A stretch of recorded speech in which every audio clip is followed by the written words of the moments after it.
يا مساء الخير عليكم، أتمنى تكونوا بخير. النهاردة هقول لكم على أنجح وأسهل وأبسط وصفة بسبوسة ممكن تجربوها في حياتكم.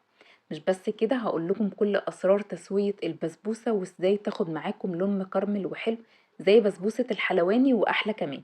يعني واخدة لون من فوق ومن تحت ومن جوه ومن بره، كلها لون واحد ومكرمل وحلو قوي. هقول لكم إزاي كمان تسووا البسبوسة صح وتطلع معاكم ناعمة ودايبة دوب.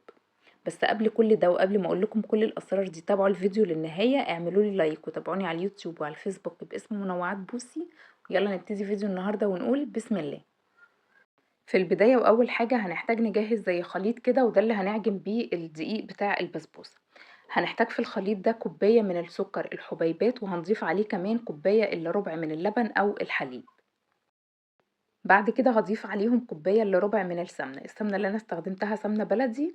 وطبعا الأفضل للبسبوسة السمنة البلدي زي ما عارفين. السمنة أنا دوبتها كده يدوب بس على النار، ما خليتهاش حتى تسخن قوي، يعني هو يدوب بس لحد ما ساحت كده أو دابت كده زي ما انتوا شايفين. بعد كده هضيف عليهم معلقتين كبار من عسل النحل أو عسل الكلوكوز اللي متوفر عندكم. عسل النحل بتاعي ده أنا مش ضايفة عليه لون ولا حاجة، هو بس كان عليه زعفران بسيط كده هو اللي مخلي لونه محمر شوية، فعشان ما تستغربوش يعني هو العسل عامل كده ليه. هقلب بقى كل المكونات دي مع بعض كويس كده لحد ما السكر يبتدي يدوب معايا. بعد كده هاخد الخليط ده على النار وهبتدي برضو اقلب فيه لحد ما اتاكد ان السكر داب تماما. انا عايزه الخليط ده يدوب يكون ساخن بس كده، يعني اكتر من الدفيان بشويه، فما تخلوهوش يسخن منكم ولا يغلي منكم. لو غلي بقى منكم او سخن منكم قوي وحسيتوا ان هو سخن قوي، استنوا عليه لحد ما يهدى وبعد كده اعجنوا بالبسبوسه. بعد كده هحتاج 500 جرام من دقيق البسبوسة، هضيف عليهم نص معلقة صغيرة من ملح الطعام. دقيق البسبوسة اللي انا استخدمته ده كان سايب، يعني كنت مشترياه من مستلزمات الحلواني. فالافضل هنا ان احنا نستخدم دقيق البسبوسة الخام اللي بيتباع عند الحلواني، مش بيكون بقى مضاف عليه ولا سكر ولا جوز هند ولا كل الحاجات دي.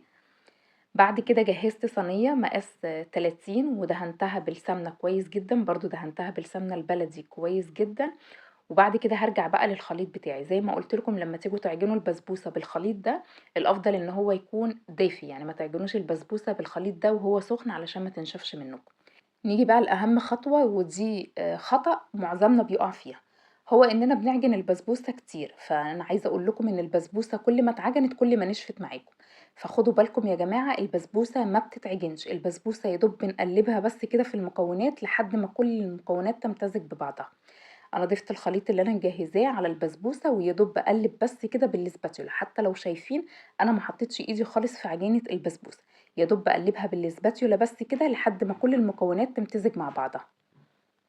بعد كده هاخد كمية البسبوسة كلها في القالب بتاع البسبوسة ده او الصينية المخصصة للبسبوسة. وبالمناسبة زي ما قلت لكم دي مقاس 30، فانتوا لو حابين تضاعفوا المقدار، يعني لو حابين تعملوا صينية اكبر من كده، طبعا هتضاعفوا المقدار بتاع البسبوسة. هاخدها بقى كلها، هاخد المكونات كلها وبعد كده هبتدي افرد البسبوسة بالسباتولا. وبعد كده هبل ايدي مية وهبتدي اساوي الوش بتاع البسبوسة او السطح بتاع البسبوسة. المية هنا هتساعد معايا ان البسبوسة تاخد لون حلو وفي نفس الوقت برضو ما تنشفش، يعني الوش بتاعها ما ينشفش مني.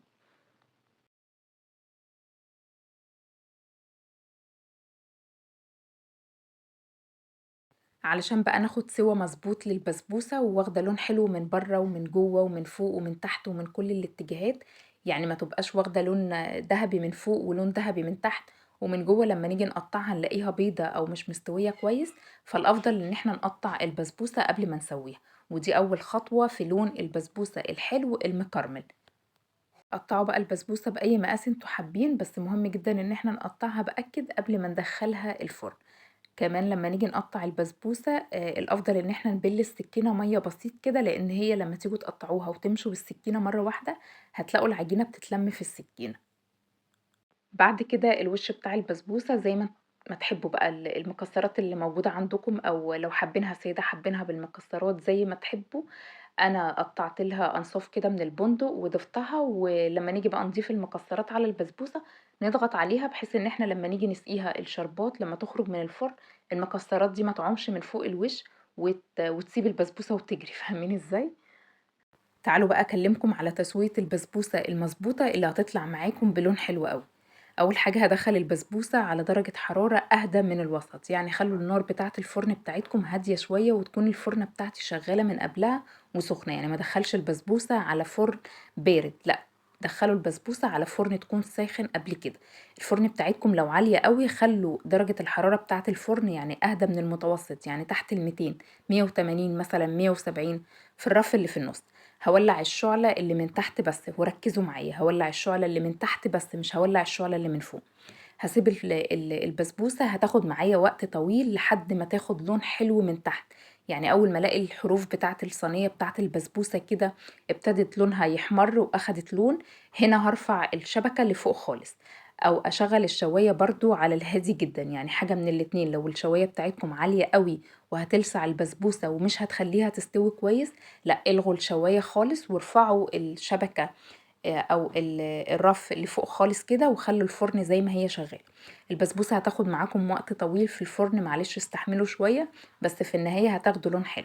أول بقى ما تلاقوا البسبوسة من ناحية التقطيع كده أو الفروق بتاعة التقطيع بتاعة البسبوسة أخدت لون مكرمل دهبي، دهبي غامق مش دهبي فاتح بالمناسبة، كده البسبوسة بتاعتنا يبقى تمام واستوت حلو أوي. بعد ما يعدّي مثلًا نُص ساعة والّا حاجة وكنت دخّلت البسبوسة في الفرن، ابتديت بعد كده أجهّز الشربات، يعني ما تجهّزوش الشربات من بدري وتسيبوه لحد ما يبرد، لأ إحنا عايزين نسقي البسبوسة بالشربات وهو سخن، ده البسبوسة تكون خارجة من الفرن والشربات أكون لسه يا دوب طافية عليه، يعني عايزة الاتنين يكونوا سخنين. الشربات اللي أنا جهّزته للبسبوسة كان عبارة عن كوباية ونُص من السكر وكوباية ونُص من المَيّة وعليهم عصرة ليمونة وخلّيتهم دقيقتين بس على النار من بعد الغليان. بعد كده ضِفت عليهم معلقتين كبار من السمنة البلدي وطفيت عليهم. أول ما البسبوسة تاخد اللون الحلو اللي أنتم شايفينه الدهبي المكرمل وزي ما قُلت لكم خدوا بالكم من الفوارق بتاعة البسبوسة، يعني زي ما أنتم شايفين الفوارق بتاعة البسبوسة واخدة لون حلو أوي زي اللون اللي من فوق واللون اللي من تحت. أول ما البسبوسة بتاعتي تخرج من الفرن هاسقيها بالشربات وأكون لسه طافية عليه النار، زي ما قُلت لكم البسبوسة سخنة والشربات سخن، وهنا بقى تتأكدوا إن البسبوسة بتاعتكم ناجحة. لمّا آجي أسقي البسبوسة بتاعتي ما فيهاش أي تشقُّقات، وهنا أنا كنت ضامنة إن البسبوسة بتاعتي ناجحة مليون في المِيّة. عايزة أقول لكم إن الريحة يا جماعة كانت خطيرة، خطيرة، خطيرة. بُصّوا بقى لمّا تيجوا تسقوا الشربات، اسقوا الشربات كُلّه ما تخلّوش منّه حبّة. أنتم ممكن تحسّوا إن الشربات كتير أو العسل كتير وعايم على وش البسبوسة وكتير، فلأ، سيبوها لحد ما تهدى خالص وهي بعد شوية هتشرب كل الشربات بتاعها أو العسل بتاعها.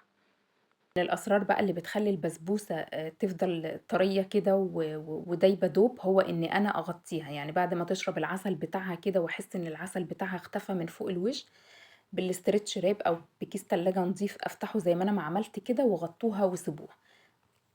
عايزة أقول لكم إن البسبوسة كل ما قعدت لتاني يوم أو قعدت بعدها بشوية كده وهديت خالص وكلناها بتزيد حلاوة. تعالوا بقى بصوا لي على لون البسبوسة من فوق ومن تحت من جوه ومن بره كلها واخدة لون واحد، وده الدليل على إننا سوينا البسبوسة حلو. ارجعوا للقطعة بتاعة تسوية البسبوسة مرة واتنين وتلاتة لحد ما تتأكدوا إن انتوا حفظتوها علشان لما تيجوا تسووا البسبوسة تبقوا فاهمين انتوا بتسووها ازاي. تعالوا بقى بصوا لي على البسبوسة دايبة دوب يعني مش مستحملة يا دوب باضغط عليها بالشوكة كده بتدوب بتتفرفت معايا. عايزة اقول لكم ان ريحتها كانت خطيرة وطعمها خطير ودي اكتر وصفة بسبوسة سهلة وبسيطة بالنسبة لي. انا خدت من طريقة البسبوسة دي نتيجة مرضية بنسبة 100% يعني كانت راضياني جدا، فلو هجرب تاني او هعمل بسبوسة هلجأ للطريقة دي. بس كده دي كانت وصفة البسبوسة بتاعة النهاردة، أتمنى تكون عجبتكم. ما تنسوش بقى تعملوا لي لايك وجربوها واكتبوا لي رأيكم في الكومنتات ايه. ما تنسوش كمان تتابعوني على اليوتيوب وعلى الفيسبوك باسم منوعات بوسي، واستنوني في فيديو جديد ووصفة جديدة واشوفكم على خير يا رب، وباي باي.